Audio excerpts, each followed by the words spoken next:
Hello and a warm welcome. You tune into Market Cafe. I'm Ankita Saxena, and in this show we will take you through all of the transpired on the global front and the cues you need to watch out for in today's trading session.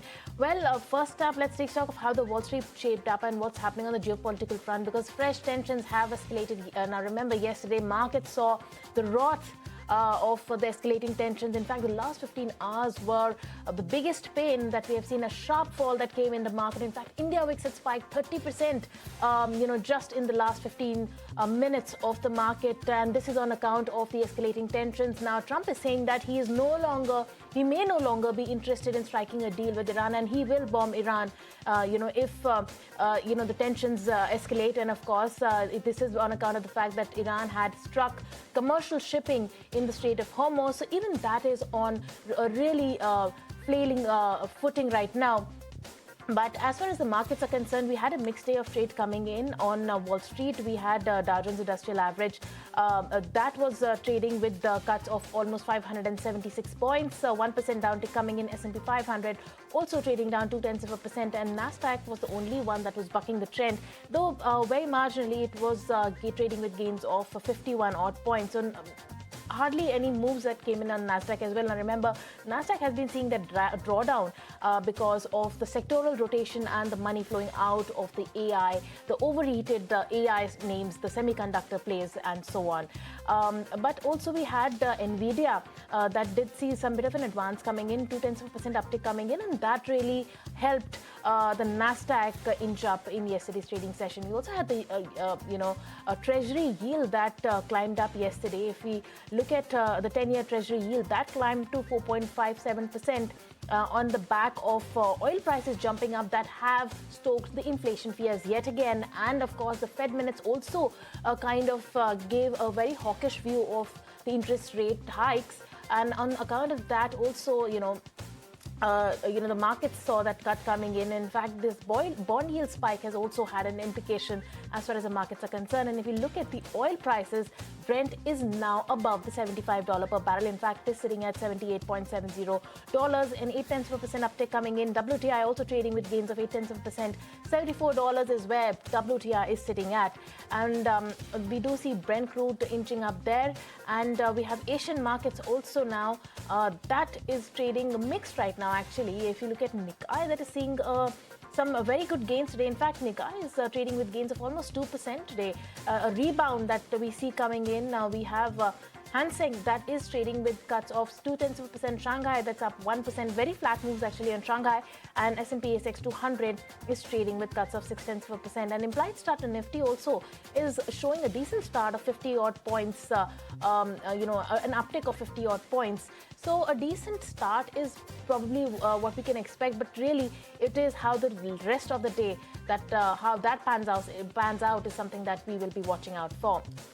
But the fragile ceasefire between the United States and Iran has appeared to have collapsed. The U.S. has launched fresh military strikes on Iranian targets after Tehran was accused of attacking commercial vessels near the Strait of Hormuz. President Trump has declared the ceasefire over, saying he is not sure he wants a deal with Iran anymore and wants that Washington will finish the job if attacks continue. Iran, meanwhile, has accused the U.S. of violating the agreement and vowed to defend its sovereignty, raising fears of another dangerous escalation in the West Asia. Listen in to what Trump told the reporters just a few hours back. We have many ways we can win, but we've already won militarily. They have very little left, and they want to make a deal so badly. They called a little while ago, they want to make a deal so badly. I just don't know if they're worthy of making a deal. I don't know that they're going to honor the deal. That's the problem.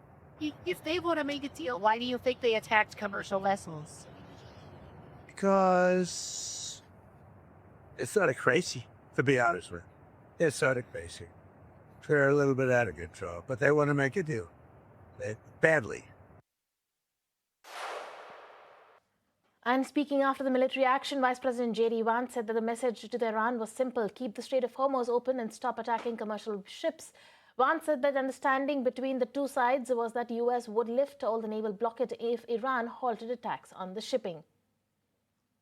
And the president maintains a lot of options. I'm obviously not going to tell you exactly what's going to happen tonight, but the president has said to them very simply, the Strait of Hormuz is going to be open. That means oil and gas is going to flow to the American people. That's why we see gas prices starting to come down. That's why we see the oil prices so low, is because the president said that crucial artery through which we ship a lot of the world's energy, that artery has got to remain open. And that is what the Iranians have to know. If they try to close it down, there's going to be a response for the American military. It's that simple.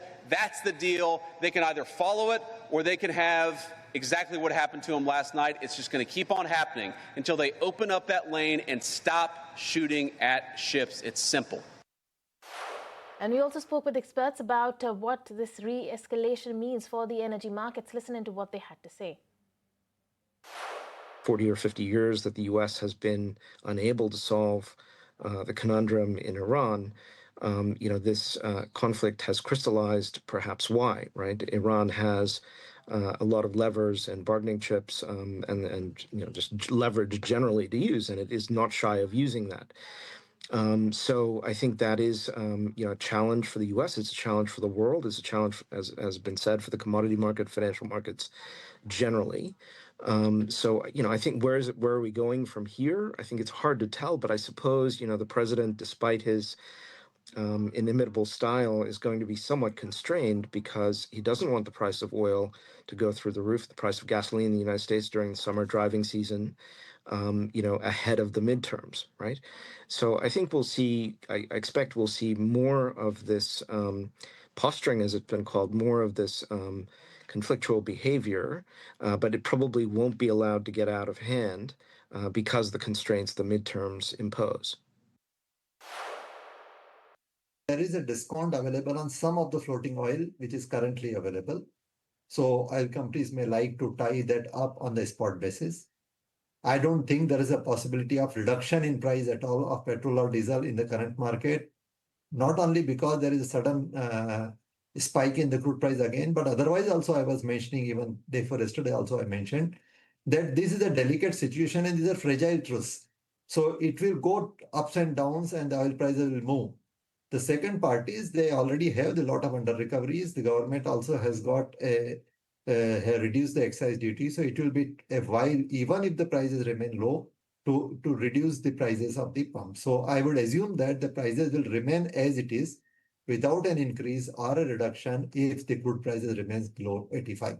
The another thing which we need to watch out is the dollar exchange rate. The exchange rate is still hovering around 95. So it is not only the crude price per dollar per barrel, but also the exchange rate per dollar. The both will impact the recoveries or under recoveries of the oil marketing companies. And the Trump administration has stepped up its security of the H-1B visa program. One said that the scheme is meant to attract highly skilled professionals such as scientists, doctors, and technology experts, but warned that it should not be exploited through fraud. About another fraud crackdown, and this is almost hard to believe. But, we have a program called the H-1B visa program. This goes to show how broad-based the fraud task force is. We're fighting for your taxpayer money, but we're also making sure that fraudsters don't take advantage of these visa programs. Now, why does this program exist? This is a visa program that was set up to ensure that if you were a brilliant technology person or a brilliant scientist or a brilliant doctor, you could come to the United States and get access to this visa program. But you know what's happening way too much?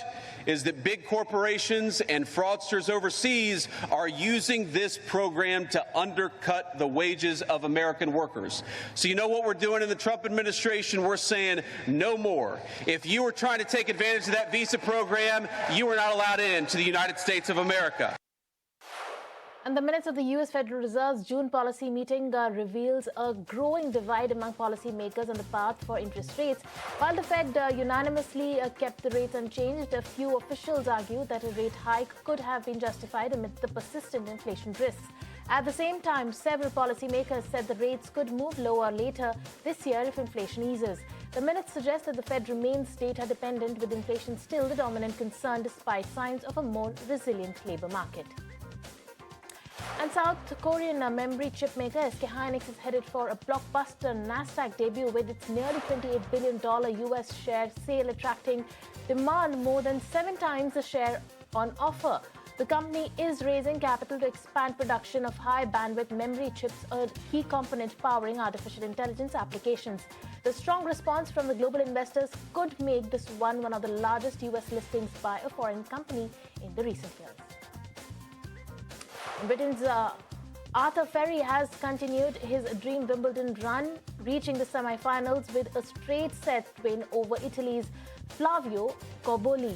The wild card now faces second seed Alexander Zverev, who booked his maiden Wimbledon semi-finals after defeating Taylor Fritz in straight sets. In the women's draw, Ukraine's Marta Kostyuk stormed into her first Wimbledon semi-finals, while the Czech youngster Linda Noskova also advanced for the fourth.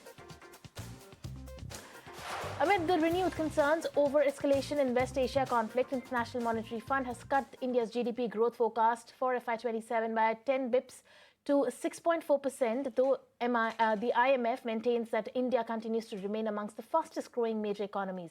Listen into what the MIF economist had to say. India, we have the forecast for this year revised down very slightly by 0.1 percentage point to 6.4, and growth for next year for 2027 revised upward by 0.2 percentage point. And the factors that are underpinning the forecast revisions are basically twofold. On the upside, we have the better than expected outturn in the most recent data, but we also have high frequency indicators through April showing quite a bit of resilience in overall economic activity. But these positive effects are then more than offset for 2026 by the higher energy prices we have in our baseline in the July update, as well as the greater pass-through of those higher oil prices to prices at the pump in India.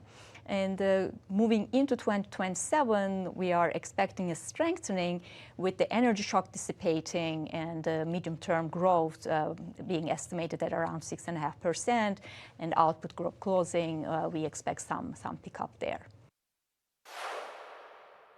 And well, Prime Minister Narendra Modi is set to hold talks with Australian Prime Minister Anthony Albanese in Melbourne today during the third annual India-Australia Summit. The leaders are expected to focus on strengthening cooperation in the Indo-Pacific, expanding collaboration in critical minerals, education and trade.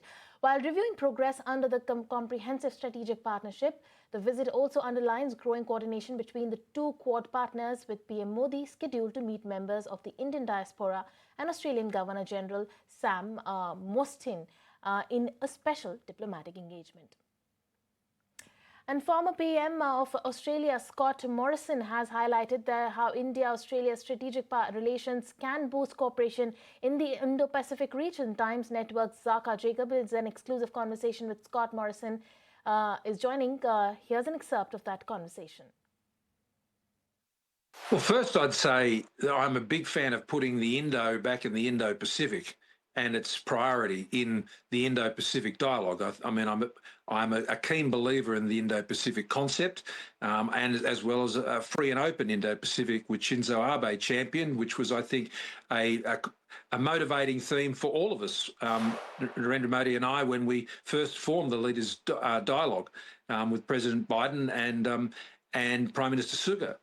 So I think that it's critical that we maintain that frame. I wouldn't read, frankly, too much into language changes presently. I think these things can be quite theatrical. I don't know if I really don't think they indicate something more deep at a diplomatic level.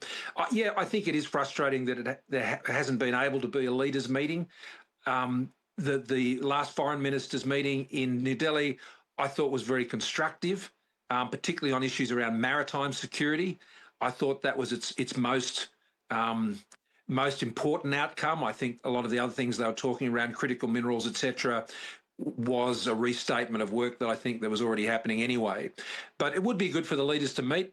The electoral cycle in the United States, I think, has made that very difficult, combined with what's been happening in the Middle East. So I'm prepared to cut them a bit of slack on that. I hope they're able to perhaps draw a meeting together around the G20 or other events like that, because I really do think it is important that the leaders meet as part of the Quad. That's the whole point of the leaders' dialogue, because it brings the whole of government focus, not just a diplomatic focus or not just a defence focus, but one that embraces all aspects of the relationship. Because the Quad is not just a defence or security dialogue. It is far more than that. And I think the economic dimension of it is really critical. And right now, I think that means mobilising capital, particularly out of Quad countries where there are deep capital markets, into resilient infrastructure throughout South Asia in particular. And because that is a supply line that we've just seen, if it's interrupted, that can cause all sorts of havoc. And you do want to ensure that there's a free and open Indian Ocean, where India clearly has a primacy.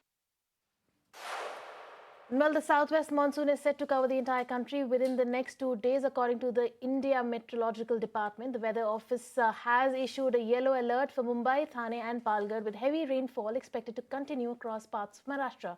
Mumbai's 7 reservoirs are now over 41% full. Heavy to very heavy rain has also been forecast for Konkan, Goa, Madhya Pradesh, Kerala and Karnataka, even as the country's overall monsoon deficit has now narrowed to just 15%. An IT bellwether, TCS, is all set to kick off the Q1 earnings season with weak expectations in store. The tech major is likely to report the lowest Q1 EBIT margin in 11 quarters. Commentary on BFSI demand margins and the BSNL project is key to track, but more on that and what to expect, my colleague Darshita is joining us. Right, good morning. The IT earnings season officially kicks off today and all the eyes are on TCS, which will be the first major IT company to announce its Q1 FY27 results. Now, this quarter is expected to be relatively soft one. In the constant currency terms, revenue is likely to remain largely flat, reflecting a cautious demand environment and a seasonally weak quarter. However, because of the favorable currency movement, revenue in the rupee terms is still expected to grow nearly by 2% QOQ. But the bigger focus will be on the margins. Street estimates suggest that the EBIT margins could come in at around 23.9% compared to the last quarter. So if that happens, it would be the lowest first margin quarter for TCS since Q1 FY24 after almost 11 quarters. So now what's putting the pressure on the profitability? To answer that, the biggest factor is the annual wage hikes that came into effect this quarter. Alongside that, AI-led pricing pressure and continued investment in building AI capabilities are also expected to weigh on the margins. And that said, the numbers themselves may not be the biggest trigger. Investors will be listening closely to what the management is saying about the demand environment, especially in the key markets like North America, the deal pipeline, AI monetization, and most importantly, whether margins are expected to recover over the next few quarters. So overall, while the quarter may be muted from a financial performance perspective, TCS commentary could set the tone not just for the company, but for the entire IT earnings season.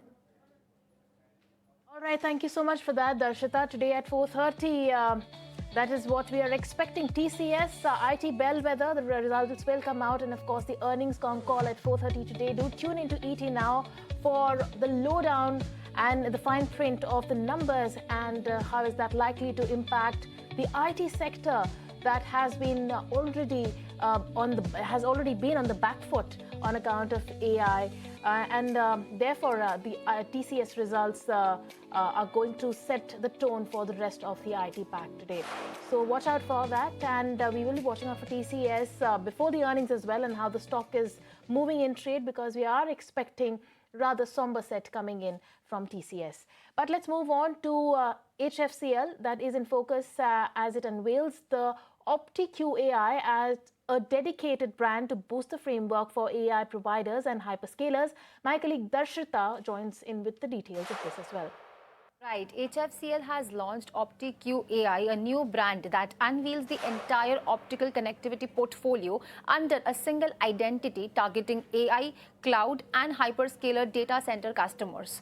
Now, this is not a new product launch. Instead, HFCL has brought together its existing portfolio, including IBR optical cable, fiber assemblies, path cords, pigtails, trunks, cassettes and enclosure panels under the OptiQ AI brand. Now, the brand is built on 5 pillars, which is high quality, quantum bandwidth, densely quantified, quick rollout and Q-class uptime, and is designed to support the industry's shift towards 800G future 1.6 terabyte networks. Now, HFCL's managing director Mahindra Nahata said that optical connectivity has become the foundation of the AI era. He also highlighted HFCL's engineering expertise, localized manufacturing, and the presence in over 60 countries, positioning India as a strong alternative in the global optical supply chain. Now, backed by R&D centers in Gurugram, Bangalore, and Hyderabad, along with the manufacturing facilities in Hyderabad, Goa, Chennai, and Hosur, HFCL is strengthening its position in the fast-growing AI optical connectivity market.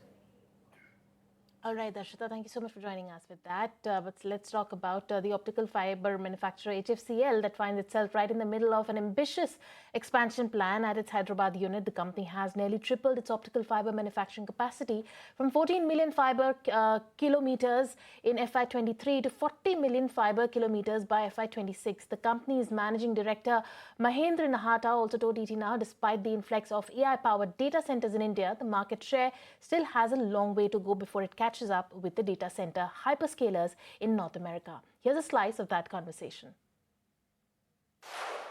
Demand at the moment is more from export. I would say more than 70% of our product is being exported. And demand is from data center, the hyperscalers, which are mostly happening in North America at this point of time. India has started putting up data centers, but it will take little time before they come to the maturity level that they start buying fiber optic cables. And of that kind of cables which are being bought by the North American data centers. Right. It will take some time. But yes, India is coming up, and I believe Indian demand will become significant from data center in next couple of years' time.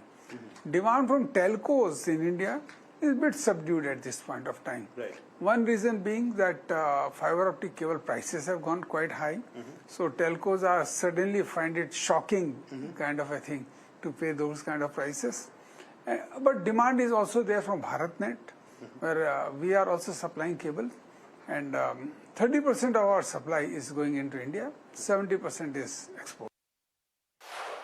And well, IRB Infra is also going to be in focus as June sees record toll collections up 28% on a year-on-year basis. My colleague Rabinder is now joining us with more details on that.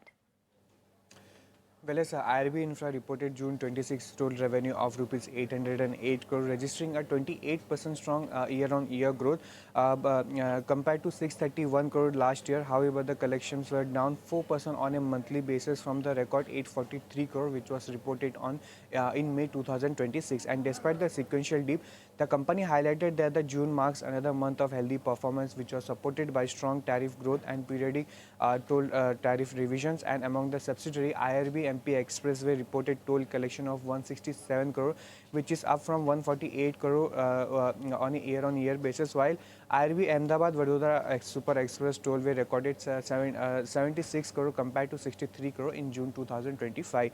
And management said that the record-breaking toll collection reflect the strong and resilience of its business model, which is driven by consistent tariff growth, tariff revision, and a strategic asset expansion. And the company added that it remained focused on disciplined capital allocation and value-accretive investment to deliver sustainable long-term shareholders' return. And the company's if we talk about the company's order book, the company's order book also continued to strengthen, with the total order book increasing from to 44,900 crore in Q4 of FY26 compared to 32,600 crore in Q2 of FY25.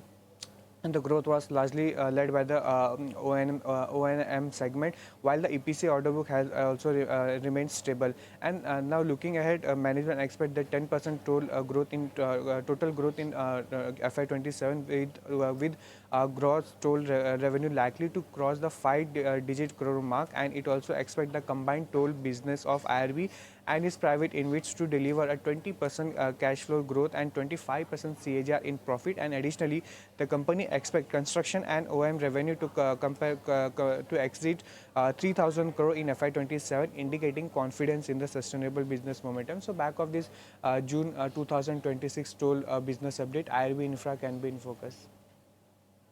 All right, Rabinder, thank you so much for joining us with all that information. And IRB Infra is another stock that you need to watch out for in today's trading session. But before we shut shop on this edition of Market Cafe, let's take stock of how the Asian handover looks like at this point. Well, Asian markets are trading mixed right now.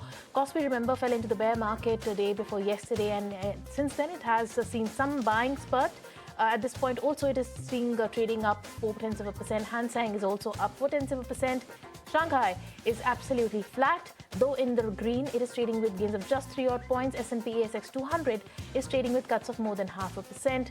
Nikkei is the one that is really surging in trade today with gains of 2+%. And implied start to Nifty is also indicating a decent start of more than 70 odd points. So that's how largely the Asian market is shaping up, and that's the implied start to Nifty as well. But with that, it's time to wrap up this edition of Market Cafe. I'll take a leave. Thank you so much for tuning in.